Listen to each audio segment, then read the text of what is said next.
মা রাজরানী আমাদের সিংহাসনে বসবেন, তারই তোড়জোড় চলছে আমাদের কচি কাচাদের নিয়ে। এরা এতই লোক বেশি হয়ে গেছে, আমাকে আর মনে হয় প্রয়োজনই লাগবে না। ঠিক আছে, চলো আমি একটু টাচ দিয়ে দিলাম, তার মধ্যে দিয়েই কাজটা আস্তে আস্তে হয়ে যাবে। আর এই আমাদের পুচকে কয়েকটা ভাই আছে, এদের ভেলকি খেলা দেখো, দেখে সত্যি খুব হাসি পাবে। তো আহ, কেননা ওরা কাজ করতে করতে মণ্ডপের পুরো পিছনে চলে গিয়েছিল, আর বেরোনোর রাস্তা ছিল ওই একটাই, তার মধ্যে দিয়েই খালি গলে গলে আসা যাওয়া করছে। দেখে সত্যি খুব ভালো লাগবে। আর আমাদেরও সেই ছোটবেলার সময়গুলোর কথা মনে পড়ে যাচ্ছে, কত বাঁশে ঝুলতাম বা কত অন্যান্য ছোট ছোট জায়গায় ঢুকে পড়তাম। খুব রোগাসোগা ছিলাম, এখন হয়তো গায়ে একটু আহ, কিছু লেগেছে, তো তাই জন্য এই সমস্ত কাজগুলো করতে পারি না। তো সেই সময়গুলোর কথা খুব মনে পড়ছে। তো এদের কাণ্ড কারখানা দেখে সত্যি সকলের হাসি হবে। এই আমাদের বাড়ির সব থেকে ছোট সদস্য ভাই হয়।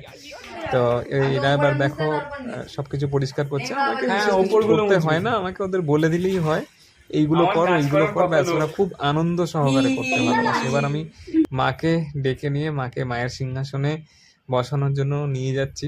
এবার দেখো মাকে বসানো হবে, তারপর মাকে রাত্রিবেলা অভিষেক করে আবার নতুন শৃঙ্গার করা হবে। দেখো মায়ের প্রথম দর্শন, ভালো লাগলে অবশ্যই লাইক কমেন্ট করো। কালকের নতুন দর্শনের জন্য অপেক্ষা করো। রাধে রাধে।